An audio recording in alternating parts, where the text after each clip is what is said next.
The FDA seems to exist. It's supposed to be here to protect us. It's supposed to protect our food. It's supposed to protect our water. It's supposed to protect, us from bad drugs too, certainly. Is it doing that? No. In fact, we're going to talk about that a little bit more later. But what it does do is the FDA does prevent us from accessing a lot of really important information about herb supplements and drugs. And they control what the medical students learn. Also, there's a lot of government censorship. See, drug companies have no economic interest in promoting herbs because they can't make any money off them. See, you can't, you can't patent an herb. Why? God made the herb. Like you can patent Tylenol because some company made Tylenol. But you can't patent echinacea or golden seal because it's just out there in the field. Anybody can grow it. Anybody can pick it. And so there's no money in it to speak of compared to the amount of money you can make off of a prescription drug. Therefore, the FDA has rules that prohibit people from learning how vitamins and herbs can help their conditions. Additionally, all the training most MDs receive is pharmaceutical-based unless they take the initiative and spend their own hard-earned cash. And I don't know if any of you get Time Magazine, but just this last week before I left on this tour, Time Magazine had a story about how finally, after years, the American Association of Pharmaceutical Manufacturers has issued a guideline to stop giving doctors all this free, what they'll do is a new drug comes out. The doctor will get an ad saying, you can go down to Cancun free on us for a week and get some important in-service training about the new drug Ghibli bomb, or whatever they call it. And, and then they get down there and they can play golf, they can surf, they can lay in the sun, they can gamble in the casinos, and a couple hours a day they have to sit through some in-service training. And then they get lots of free samples. And I'm sure all of you have been to a doctor and he's given you free samples of a drug. Well, that's how they get them. Well, finally, and believe me, this was getting to be a scandal. Both the AMA was starting to disprove of it, and even the pharmaceutical companies said, let's stop this. Because they were sending doctors off to Hawaii, doctors down to the Caribbean, and giving them all sorts of free benefits, free golf clubs, this, that, and the other thing. Okay, I talked about that. Now, what about the profits? These profits are huge. Now, just let's look at an example. Let's take Celebrex, which is really advertised a lot right now. A typical consumer price for 100 tabs of Celebrex, 100 milligrams, is $130. How much does it cost the drug company to make that? 60 cents. That's a 21,712% markup. I wish I could do that with my book. Man, I could sell one book and retire, amen. Here's Prozac, everybody's favorite drug, Prozac. $247 for 100 Prozac capsules. It cost them 11 cents. You see why that's such a huge cash cow? That's a 224,973% profit. And then there's the ever-popular Xanax, which is a highly addictive drug, by the way. Costs $136. It actually cost the drug company a little over 2 cents. So that's a 569,958% profit. And, can you justify that? What will the drug companies say? They'll say, well, we have our research and development costs. It costs us a lot of money. It costs us millions and millions of dollars to bring one of these drugs to market. Now, there is some truth in that, yes. But there's other issues here. The FDA artificially keeps prices high. If you look at this chart, you'll see, first of all, quantity, the name of the drug, quantity and potency. Then the purple is the U.S. price. The green is the European price. The pink is the Canadian price. So, for example, Cipro, which we're hearing a lot about right now because of anthrax. Well, that costs $87 for 20 Cipro tablets. In Europe, you can get it for $40. In Canada, you can get it for $53, $55. Or Prozac.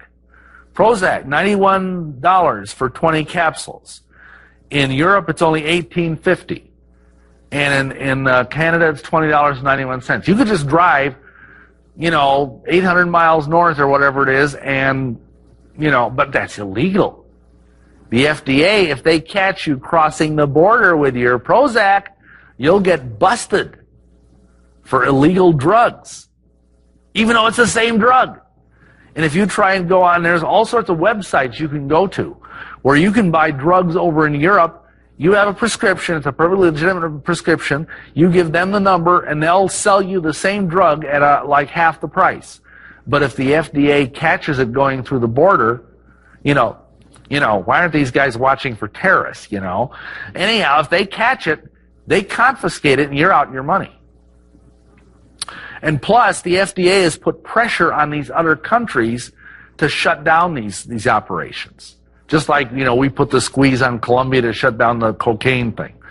And they refuse to let foreign drugs in the United States. And here's the hypocrisy. The FDA has told Congress that the drugs over in Europe are inferior to the drugs we make here in America. What they don't tell you is the raw materials that the U.S. drug companies use to make the drugs here come from Europe. So it's a bunch of hypocrisy. Drug companies patent drugs and then charge very high prices. But the problem is that now they say, oh, it's research and development costs. What they don't tell you is that most of the research and development is done at our expense at the National Institute of Health. Think about that.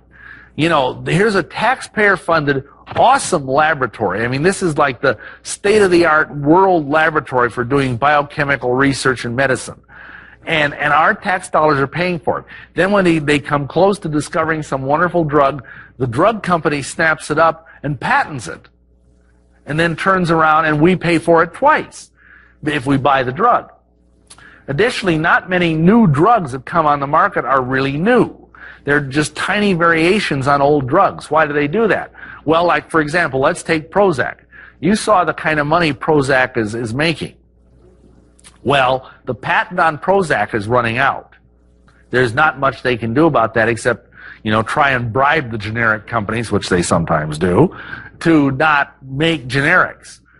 So what they do is they make Prozac Jr., or they make Son of Prozac, or they make Luvox, or they make Buspar, or whatever. And these are just drugs that are just eeny-weeny tweaks in the original formula, so it doesn't take that much R&D to bring those things to market. Now, the Bible tells us we should count the cost and things. Many drugs are quite effective, and like I've said, like when I had kidney stones and they were kicking up and I had kidney pain in my back, I went to the hospital. I says, hey, give me drugs, man. That was okay. But they do carry a price beyond the dollars. Because they are toxic, many drugs attack the very body systems they're supposed to help. And I'm going to give you an example. I wish I had time for more than one. Cardiac disease is the #1 killer in America. These are the common drugs that are given to people for cardiac disease. ACE inhibitors are prescribed. They cause zinc deficiency. Zinc is absolutely essential for muscle function and also for what are called sphincters or valves to work properly. Gee, does your heart have some valves in it? Yeah, it does. Beta blockers deplete coenzyme Q10 and melatonin. Now, some of you might not know what CoQ10 is, but it's a coenzyme, which actually means it's a vitamin, but not really.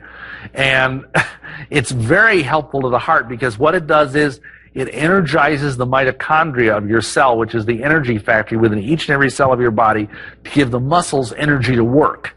Now, of course, the heart is the one muscle that, beats all the time. It never rests. You can be fast asleep and your heart's still lub-dubbing away, lub-dub, lub-dub. So it needs CoQ10 desperately. In fact, if any of you in here don't know this, if you have heart problems, you should be taking CoQ10, at least 100 milligrams a day.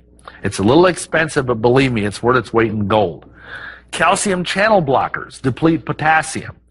And remember what I said before about the fact that since the changes in diet in the turn of the century, Americans are getting far too much sodium and their potassium-sodium balance is out of whack? Well, if you deplete potassium, it makes the energy pump that's in every cell of your body work that much less efficiently. And that means your heart is going to work less efficiency.